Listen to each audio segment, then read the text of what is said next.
Hello बच्चों बच्चों आपका हमारे यूट्यूब चैनल दीपक सर क्लासेस में स्वागत है। बच्चों आज की क्लास में एक्सरसाइज 8.1 का क्वेश्चन नंबर 14 करेंगे। अच्छा, इससे पहले मैंने इस चैप्टर की इंट्रोडक्शन वीडियो बनाई है जिसमें इस चैप्टर के बेसिक्स कंप्लीट करे हैं और इस क्वेश्चन से पहले बाकी क्वेश्चन सभी मैंने कंप्लीट करा दिए हैं। ठीक है, चलो आपको ये कुछ एक टाइप का सिक्वेंस दिया गया है जो कि डिफाइन करा गया है, वाई ऐसा ऐसा ऐसा ऐसा। ठीक है, आपको ये फाइंड आउट करना है ये ऐसा कुछ किस किस एन की किस किस वैल्यू के लिए 1 से लेके 5 तक की वैल्यू के लिए। अब समझो, देखो समझने वाली बात क्या है, जैसे एन की वैल्यू जब 1 रखोगे तो A2 आएगा, A2 अपॉन A1, जो कि चलो वैल्यू पता है A2 और A1 की। ठीक है, जब n इक्वल टू 2 करोगे तो A3 चाहिए होगा, है ना। A3 अपॉन A2 तो पता है लेकिन A3 नहीं पता है। तो जब n इक्वल टू 3 रखोगे तो A4 चाहिए होगा, समझ रहे हो ना। n इक्वल टू जब 3 रखोगे तो 3 + 1 4 हो जाएगा। तो कुल मिला के सीधी सी बात यह है कि सबसे पहले A1 A2 दे रखा है, A3 निकालो।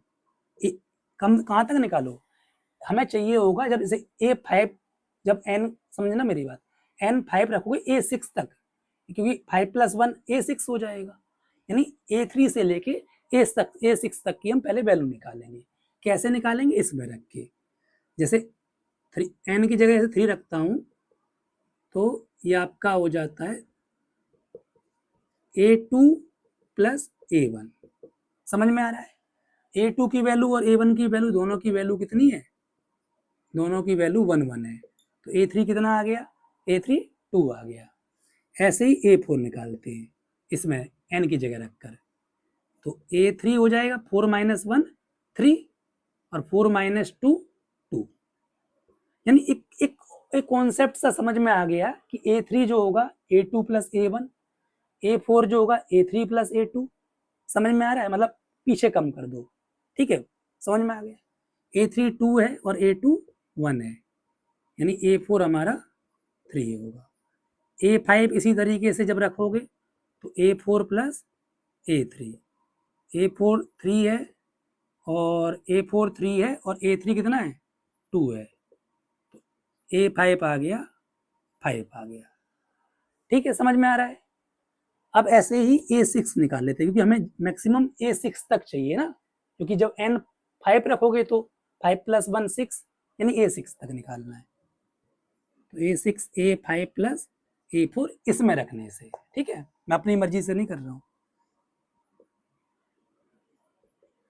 और A4 आपका 3 है, तो A6 8 आ गया। ठीक है, यानी A1 A2 दिया गया था मैंने, और A3 से लेके A6 तक की वैल्यूज फाइंड आउट कर ली। समझ में आ रहा है, ठीक है। चलो अब ये निकालते हैं 4n = 1,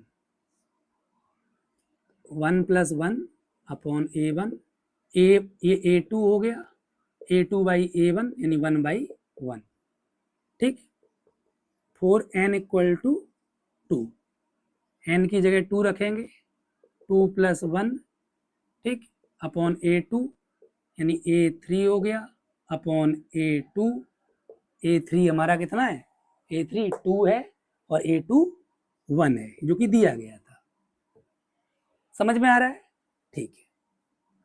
4n = 3, n जब 3 रखोगे तो A3 + 1 अपॉन A3 यानी A4 अपॉन A3। ठीक, A4 आपका 3 है और A3 कितना है 2 है।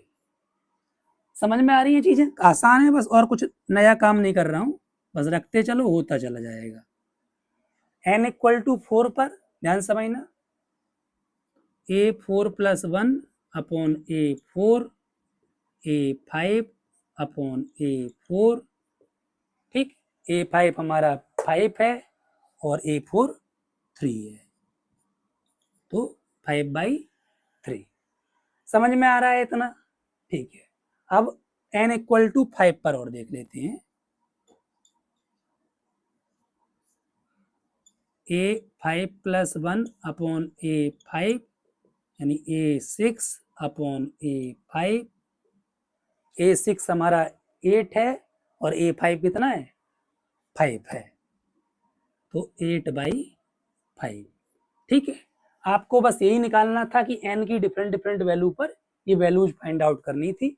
मैंने आपको दिखा दिया, देख लो एक बार, समझ लो, फिर हम आगे बढ़ते हैं। ठीक है।